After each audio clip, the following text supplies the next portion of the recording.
नाजरीन मोहतरम, एक इस्लामी बहन ने कमेंट में सवाल किया है कि क्या खवातीन 8 रकात नमाज तरावी पढ़ सकती है या फिर औरत के लिए भी 20 रकात नमाज तरावी पढ़ना जरूरी है।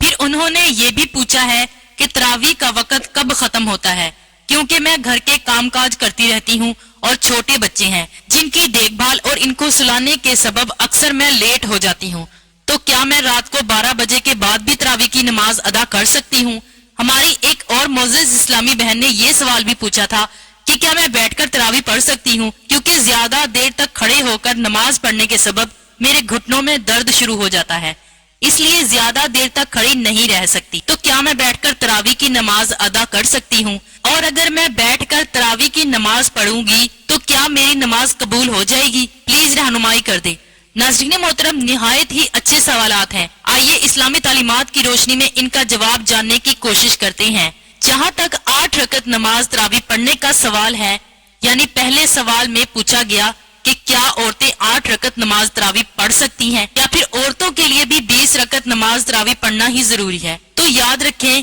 कि नमाज तरावी सुन्नत मोकदा है, और जिस तरह मर्दों के लिए ये नमाज अदा करना सुन्नत मोकदा है, बिल्कुल इसी तरह खवातीन के लिए भी इस नमाज का पढ़ना सुन्नत मोकदा है। और फिर मर्द हाजरात तो मसाजिद में जाकर बाकायदा नमाज तरावी बाजमात अदा करती हैं, जबकि मोअज़्ज़िज़ इस्लामी बहनें अपने अपने घरों के अंदर ही रहते हुए तरावी की नमाज पढ़ने का एहतमाम करती हैं। और इसका तरीका ये है कि इशा के 4 फर्ज पढ़ने के बाद 2 रकत सुन्नत और 2 रकत नफल अदा करने के बाद 20 रकत नमाज तरावी 2-2 रकत के हिसाब से अदा की जाती है। तो जान लीजिए, मर्दों और औरतों के लिए कोई अलग अलग हुक्म नहीं है कि मर्द तो 20 रकत नमाज तरावी पढ़े, लेकिन औरतें 8 रकत नमाज तरावी ही पढ़ेंगी। नमाज तरावी की रकतों के बारे में उम्मत का अजमा 20 रकत नमाज तरावी पर ही है। हजरत उमर, हजरत उस्मान और हजरत अली रजी अल्लाह ताला अन्हुम के जमाने में तरावी का 20 रकत पढ़ा जाना रवायत में आता है। जब खलीफाए राशिदीन में से हजरत उमर, हजरत उस्मान और हजरत अली रजी अल्लाह ताला अन्हुम के जमानों में तरावी 20 रकत पढ़ी जाती थी, तो इसका वाज़िह मतलब ये है कि तमाम सहाबाए तरावी 20 रकत ही पढ़ा करते थे और इस पर किसी की नकीर नहीं फरमाई। लिहाजा ये तो मसला था कि तरावी की नमाज 8 रकत पढ़ें या 20 रकत। तो जान लीजिए कि खवातीन ने भी जब घरों में तरावी की नमाज पढ़नी है तो 20 रकतें ही पढ़नी है। नाज़रीन मोहतरम, दूसरे सवाल की जानिब चलते हैं कि इस नमाज यानी कि तरावी की नमाज का वक़्त कब खत्म होता है। तो जान लीजिए कि जब तक इशा की नमाज का वक़्त बाकी रहता है तो तब तक तरावी की नमाज का वक़्त भी बाकी रहता है। तो जान लीजिए कि जब तक सहरी का वक़्त रहता है तब तक इशा और तरावी का वक़्त रहता है, और जब सहरी का वक़्त खत्म हो जाए इस वक़्त इशा और तरावी का वक़्त भी खत्म हो जाता है और फजर का वक़्त शुरू हो जाता है। लिहाजा सहरी का वक़्त खत्म होने से पहले पहले जब भी खवातीन को टाइम मिले इसी वक़्त तरावी की नमाज अदा कर सकती हैं। और रात के पहले पहर में अगर किसी वजह से आप तरावी की नमाज नहीं पढ़ सके तो फिर सहरी का वक़्त खत्म होने से पहले पहले आप तरावी की नमाज पढ़ सकते हैं। रात के 12 बजे भी तरावी अदा कर सकते हैं और 12 बजे के बाद भी तरावी अदा कर सकते हैं। और तीसरे सवाल की जानिब चलते हैं कि क्या बैठकर तरावी की नमाज पढ़ी जा सकती है या फिर खड़े होकर ही तरावी पढ़ना जायज है। इस मसले के लिए आप ये बात याद रखें कि फर्ज नमाजों के लिए कयाम करना नमाज की शराइत में शामिल है, यानी फजर के 2 फर्ज, जोहर के 4, असर के 4 फर्ज, मगरिब के 3 फर्ज और इशा के 4 फर्ज। इन फर्ज नमाजों में कयाम करना भी फर्ज है, और अगर बिला उज़र कोई मर्द या खातून फर्ज नमाज के अंदर बैठकर नमाज पढ़ता है या पढ़ती है तो इसकी नमाज नहीं होगी। इसी तरह वाजिब नमाजों में भी कयाम करना फर्ज है। मसलन वितर की 3 रकतें और ईद उल फितर और ईद उल अज़हा की नमाज पढ़ते हुए बगैर शरई अज़र के बैठकर नमाज अदा करने से नमाज नहीं होगी। यहाँ ये तफसील इसलिए बयान की जा रही है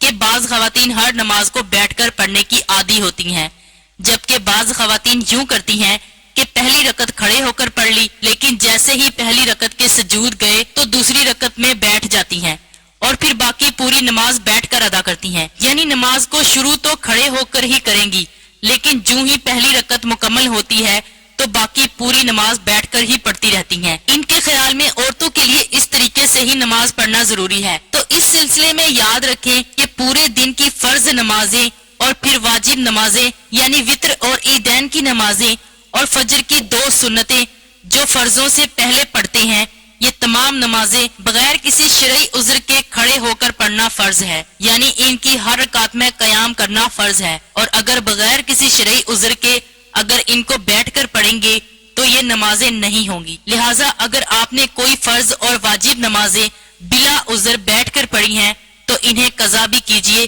اور آئندہ سے احتیاط بھی کیجیے کہ ان فرض اور واجب نمازوں کو کھڑے ہو کر ہی ادا کرنا ہے۔ اب تراویح کی نماز کی بات کرتے ہیں، اور کیونکہ تراویح کی نماز سنت نماز ہے اور اس کو اگر آپ بیٹھ کر ادا کریں گے تو بھی نماز ہو جائے گی، لیکن یاد رکھیں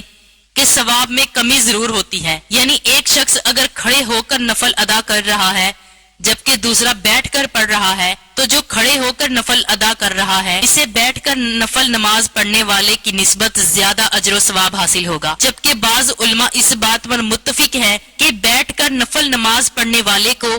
کھڑے ہو کر نفل نماز ادا کرنے والے سے نصف یعنی آدھا ثواب حاصل ہوتا ہے، لہٰذا زیادہ سے زیادہ حصول ثواب کے لیے کھڑے ہو کر ہی نماز تراویح کو ادا کرنا چاہیے۔ لیکن اگر کوئی مرد یا عورت بغیر کسی عذر کے تراویح کی نماز بیٹھ کر پڑھتا ہے تو بیٹھ کر تراویح کی نماز پڑھنے سے بھی یہ نماز ادا ہو جاتی ہے، اور ایسا نہیں ہے کہ بیٹھ کر تراویح پڑھنے سے تراویح کی نماز نہیں ہوگی، بلکہ بیٹھ کر پڑھنے سے بھی تراویح کی نماز ہو جاتی ہے، بس اس کا اجر و ثواب آدھا رہ جاتا ہے۔ ناظرین محترم، رمضان المبارک کے حوالے سے ہی ایک اسلامی بھائی نے یہ سوال بھی کیا تھا کہ رمضان المبارک میں کون سا وظیفہ کیا جانا چاہیے یا کون سا ذکر سب سے زیادہ کرنا چاہیے، تو جان لیجئے کہ نبی کریم صلی اللہ علیہ وآلہ وسلم نے 1400 سال پہلے ہی اس مسئلے میں ہماری رہنمائی فرما دی تھی، اور آپ نے فرمایا تھا کہ 4 ذکر کثرت سے کیا کرو، یعنی اول رمضان سے لے کر آخری روزے تک 4 ذکر کثرت سے کرنے چاہیے۔ پہلے نمبر پر کلمہ طیبہ یعنی لا الہ الا اللہ، تو رمضان المبارک میں لا الہ الا اللہ کا ذکر کثرت سے کرنا چاہیے، جبکہ غیر رمضان میں بھی نبی کریم صلی اللہ علیہ وآلہ وسلم کا یہی فرمان ہے کہ افضل ذکر لا الہ الا اللہ، یعنی رمضان کے علاوہ بھی اس ذکر کو کثرت سے کرنا چاہیے۔ نمبر 2، نبی کریم صلی اللہ علیہ وآلہ وسلم نے فرمایا